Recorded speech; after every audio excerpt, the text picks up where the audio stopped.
Good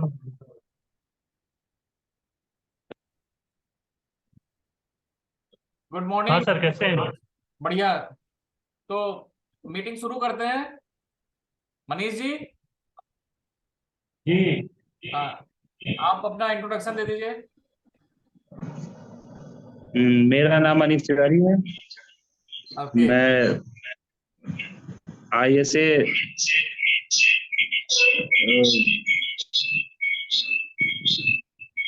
यानी Indian solar association से एक कार्यकर्ता हूँ। और कुछ समय से हम लोग जो है क्या कहते हैं सोलर पे अभी काम कर रहे हैं। बाकी आगे विस्तार से जानेंगे एक दूसरे के बारे में। ठीक है। तो मनीष जी, टुडे आज हम लोग जो बैठे हैं वो अपनी ऑनग्रिड सोलर के बारे में बात करने के लिए बैठे हैं कि आखिर ऑनग्रिड सोलर क्या है और ये कैसे काम करता है और इसमें हम्म। क्या सब्सिडी हमें मिल सकती है। आज का टॉपिक इतना ही है। तो हम्म। सबको आवाज सुनाई दे रही है? सुमित जी, आपको सुनाई दे रही है? जी। हम्म। हाँ। तो बेसिकली इसमें आपको ये जानना है कि ऑन ग्रिड सोलर क्या है। अभी तक हम लोग ये नहीं जान पाए थे कि हम लोग सब्सिडी सब्सिडी दे सकते हैं नहीं दे सकते हैं। तो हमारा आज का एजेंडा ये है कि हम लोग सब्सिडी दे सकते हैं। ठीक है, मतलब सब्सिडी वाले प्रोजेक्ट हम लोग ठीक है। कर सकते हैं। और सब्सिडी गवर्नमेंट की तरफ ठीक से, है। गवर्नमेंट की तरफ से भी सब्सिडी आने लगी है। यानी कि सब्सिडी को लेकर जो पहले दुविधा बनी हुई थी लोगों के मन में, वो कोई दुविधा अब नहीं है। सब्सिडी बिल्कुल प्रॉपर तरीके से आ रही है। तो सब्सिडी वाले प्रोजेक्ट हम लोग बिल्कुल ही बिना डरे ले सकते हैं। गवर्नमेंट की तरफ से अब कोई इशू नहीं है। गवर्नमेंट ने इसके लिए एक वेबसाइट भी लॉन्च कर दी है, जो कि हमें स्टेट गवर्नमेंट और सेंट्रल गवर्नमेंट दोनों की सब्सिडी के लिए एक ही सिंगल विंडो प्लेटफॉर्म बना दिया गया है, जिसके थ्रू हम लोग काम कर सकते हैं। तो इस आज की मीटिंग में इसी की रिकॉर्डिंग चर्चा करनी है। ओके। तो सुमित जी, आपका, एक हाँ चीज, जी बताइए। क्या ऐसा भी होता है कि कभी सब्सिडी नहीं आती है किन्हीं कारणों से? Very nice question Sumit ji के लिए। सुमित जी का बहुत अच्छा क्वेश्चन है। देखिए, सब्सिडी ना आने के क्या कारण होते हैं, मैं आपको उसमें से जितने लोगों की नहीं आई है और उनकी किस किस कारण नहीं आई है उसके बारे में मैं आपको बताता हूँ। ये ना आने का कारण भी हमारे और आपके लोग जो होते हैं उन्हीं के बीच में से कुछ लोगों की कुछ जानबूझ के की हुई गलती या सोच समझ कर की गई गलती के कारण ऐसा होता है। जैसे कि गवर्नमेंट ने हमसे ये कहा है कि जितना सेंक्शन लोड हो उतना ही सोलर प्लांट लगाएं। ठीक है सुमित जी, यदि हमारे घर पे 4 किलोवाट का सैंक्शन लोड है तो हम 4 किलोवाट का सोलर प्लांट लगाएं। तो यदि हम अपनी मर्जी से, हमारा सैंक्शन 4 है और बिना किसी हमने अप्रूवल 4 का ले लिया है, प्लांट हमने 6 का लगा दिया है, तो डिपार्टमेंट में दुविधा में फंस जाता है और उस स्थिति में भी हमारी सब्सिडी नहीं आती है। ठीक है, पहला पॉइंट। सुमित जी, समझ में आया आपको ये वाला? दूसरा क्या हुआ कि हमारे एक एक पैनल का सीरियल नंबर सब कुछ रिकॉर्ड में जाता है। तो यदि कुछ लोग यदि किसी प्रकार की अ, गलत चीजें करें, मतलब एक प्लांट एक जगह लगाया फिर वही पैनल दूसरी जगह लगा देंगे, तो वो डिपार्टमेंट में तो सब कुछ स्कैन हो रहा है, कल को वो जो serial number of the panel है वो कहीं आपस में क्लच कर जाते हैं, तो इससे पार्टी को नुकसान होता है और उसकी भी सब्सिडी नहीं आ पाती है।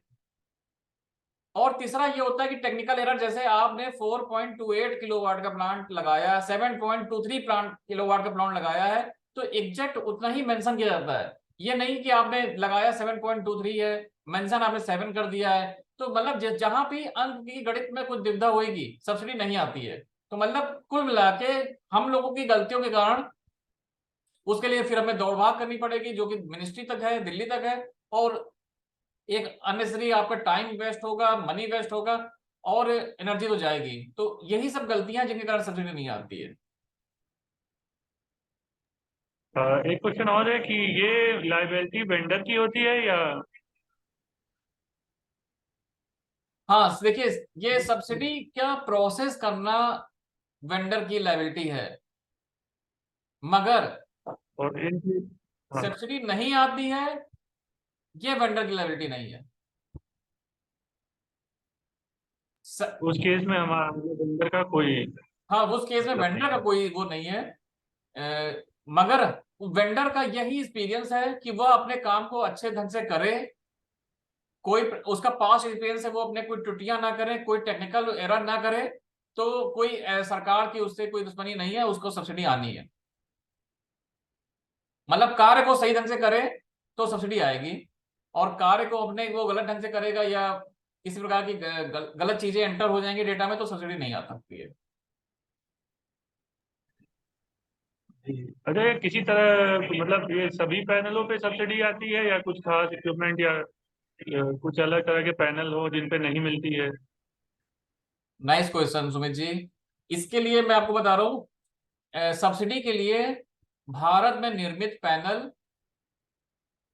ही एलिजिबल हैं। ये हमारी सेंट्रल गवर्नमेंट का रूल है कि जो पैनल भारत में निर्मित हैं, जिनको डीसीआर पैनल कहते हैं, वो सब्सिडी के लिए एलिजिबल पैनल हैं। हम किसी भी प्रकार का इंपोर्टेड पैनल वो यूज करते हैं अपने प्रोजेक्ट में, तो उसके उस पर हमें किसी भी प्रकार की सब्सिडी नहीं मिलेगी। ये स्ट्रिक्ट है। ये एमएनआरई की गाइडलाइन में बिल्कुल क्लियर किया गया है कि डीसीआर पैनल यूज करिए तो और आप सब्सिडी ले सकते हैं। यदि आप डीसीआर पैनल का यूज नहीं करेंगे, नॉन डीसीआर पैनलों का यूज करेंगे, तो आपको सब्सिडी नहीं मिलेगी। ये केवल पैनल तक ही सीमित है या और भी कंपोनेंट जो लगते हैं? नहीं, और कंपोनेंट में नहीं है, ये केवल पैनल तक सीमित है। आप इन्वर्टर इंपोर्टेड यूज कर सकते हैं, कोई सी भी चाइना का, ताइवान का, मलेशिया का, कहीं का भी आप इन्वर्टर यूज कर सकते हैं। बट केवल पैनल में आपका जो एसपीवी मॉड्यूल है वो डीसीआर भारत में निर्मित पैनल होने चाहिए।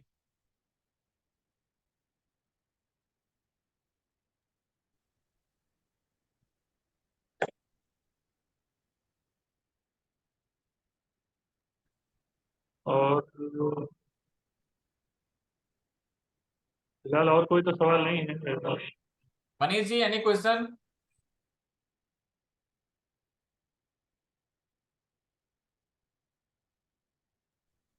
जैसे सोलर किसी के यहाँ हम लोग प्लान करते हैं लगाने के लिए, जी, तो सोलर जो है जब मतलब क्या कहते हैं, पहले अप्रूवल होता है, मतलब क्या प्रक्रिया है इसकी? इसकी प्रक्रिया ये है कि सर्वप्रथम हम लोग मिनिस्ट्री द्वारा जो हमारा पोर्टल लॉन्च किया गया है, solar rooftop government dot in, उस पे माध्यम से कस्टमर का जो बिजली का बिल लेकर उसके अकाउंट नंबर के माध्यम से हम लोग सबसे पहले रजिस्ट्रेशन करते हैं उसका, सोलर प्लांट लगाने के लिए। उसके बाद हम लोगों को डिपार्टमेंट की तरफ से एक फिजिबिलिटी लेटर आता है। फिजिबिलिटी लेटर में यह होता है कि वो चेक करते हैं कि इस आदमी ने कितने किलोवाट का प्लांट के लिए अप्लाई किया है और इसका सैंक्शन लोड कितना है। यदि वो दोनों चीजें हमारी मैच कर जाती हैं तो डिपार्टमेंट हमको फिजिबिलिटी लेटर दे देता है, और उसके पश्चात हम लोग फिर अपना प्लांट लगाने के लिए गवर्नमेंट की तरफ से बिल्कुल तैयार हैं। हम लोग पूरा प्लांट लगाते हैं, उसकी फोटो में इस जो जो भी डिपार्टमेंट को चाहिए होती हैं वो उसमें अपलोड की जाती हैं, तथा पैनल पैनल के सीरियल नंबर तथा इन्वर्टर का सीरियल नंबर भी डिप्लॉय उसमें डाला जाता है। ये फिर अगेन विभाग की तरफ से यही चीजें पुनः चेक की जाती हैं। यदि उसमें किसी प्रकार की त्रुटि पाई जाती है तो वो आपको बताया जाता है, अन्यथा आपको पूरा का पूरा प्रोजेक्ट कंप्लीटेशन रिपोर्ट ऑटोमेटिक उस पोर्टल में डल जाती है। MVNL यानी कि हमारी जो मध्यांचल यहाँ पे है लखनऊ में, उसके द्वारा। यदि दूसरे क्षेत्र होंगे तो उसमें दूसरे डिपार्टमेंट मतलब डिस्कॉम के द्वारा ये काम किया जाता है। तो इसमें जितनी भी समस्त प्रक्रिया है उसमें गवर्नमेंट ने हमें डिस्कॉम को माध्यम से कार्य करने के लिए कहा है। यदि वो कानपुर में हम लोग प्रोजेक्ट कर रहे हैं तो वहां पे कानपुर इलेक्ट्रिसिटी बोर्ड है। यहाँ पे हमारे यूपी में चार है, मध्यांचल, पूर्वांचल, उत्तर, इस तरह करके चार हमारे हैं डिस्कॉम है। कुल मिला के डिस्कॉम की जिम्मेदारी है ये पूरा काम करने की। तो गवर्नमेंट ने एक एक पोर्टल के थ्रू डिस्कॉम, यूपी नेडा और कस्टमर उन सबको एक पोर्टल में ले आई है, जिसके माध्यम से सब्सिडी का जो मैटर है वो बिल्कुल ट्रांसपेरेंट रखा गया है।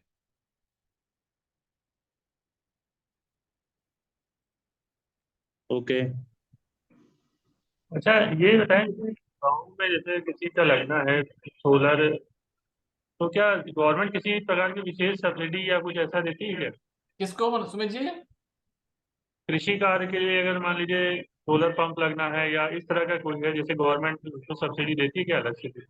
हाँ, आज की मीटिंग ऑनग्रिड थी, बट मैं आपको थोड़ी सी जानकारी देता हूँ। कृषि के लिए क्या होता है, कृषि के लिए गवर्नमेंट की दूसरी पॉलिसीज हैं, दूसरे डिपार्टमेंट हैं। उसके लिए हमें सिंचाई विभाग और टाटा सिंचाई विभाग और कुसुम योजना है गवर्नमेंट की, उसके थ्रू हम लोग ये संपर्क कस्टमर का कर सकते हैं। इसमें उसको लोन की व्यवस्था भी है और लगभग 35% सब्सिडी की व्यवस्था भी है सोलर पंप प्रोजेक्ट में।